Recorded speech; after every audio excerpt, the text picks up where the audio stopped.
7h, 10h sur Radio Courtoisie, suivez la ligne droite.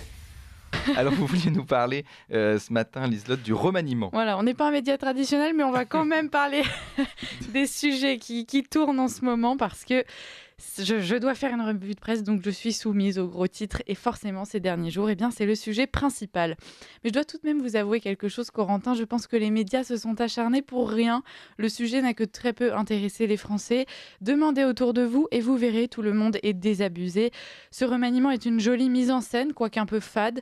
Il faut reconnaître que les figurants sont tout de même là où on les attend, leur rôle bien maîtrisé. Mais le revers de la médaille, c'est qu'il nous reste un petit goût de déjà-vu en bouche. Voici quand même un petit tour d'horizon de tous nos acteurs.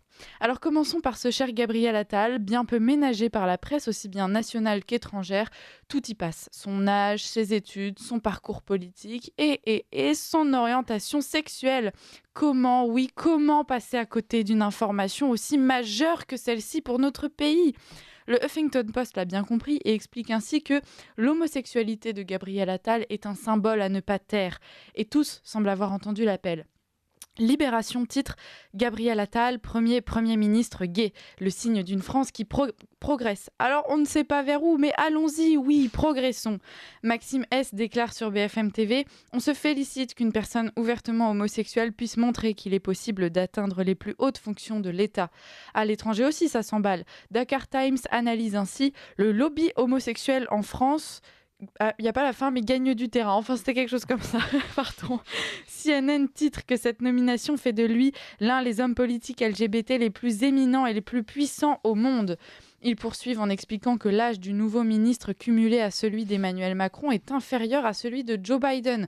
Information capitale, chers auditeurs. Et enfin, tous s'accordent pour dire que Gabriel Attal est définitivement la seule chance pour Macron de briser le RN et sa nouvelle figure star, Jordan Bardella. Alors l'homosexualité de Gabriel Attal me permet une transition parfaite vers un nouvel acteur de la pièce, Stéphane Séjourné. Si vous ne comprenez pas le lien, chers auditeurs, écoutez le titre de Closer qui pose la question. Le Premier ministre est-il toujours en couple avec Stéphane Séjourné ? Aka, votre nouveau ministre des Affaires étrangères. Bon, là je me moque, mais il faut admettre que la nouvelle a malgré tout un peu d'intérêt. Cela révèle le népotisme sans scrupule de notre nouveau Premier ministre.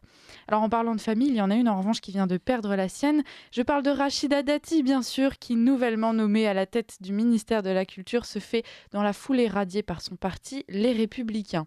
Alors Libération titre, en reprenant les propos de Madame la ministre, Rachida Dati accuse ses détracteurs de mépris social et fait de la culture pour tous l'axe de son ministère. Eh bien c'est parfait.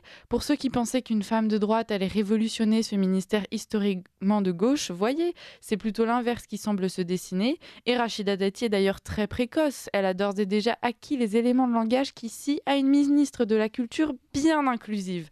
Pourtant, fut un temps, elle n'était pas de ceux qui se laissaient faire, Madame Dati. C'était une vraie, une pure, tant qu'on ne lui proposait pas de ministère. Elle écrivait sur Twitter « La République en marche, c'est quoi ? Un parti de traîtres de gauche et de traîtres de droite qui n'est rien sans Emmanuel Macron. » Eh bien, au moins, elle s'est bien fondue dans le moule. Passons maintenant à un nouvel acteur, Bruno Le Maire.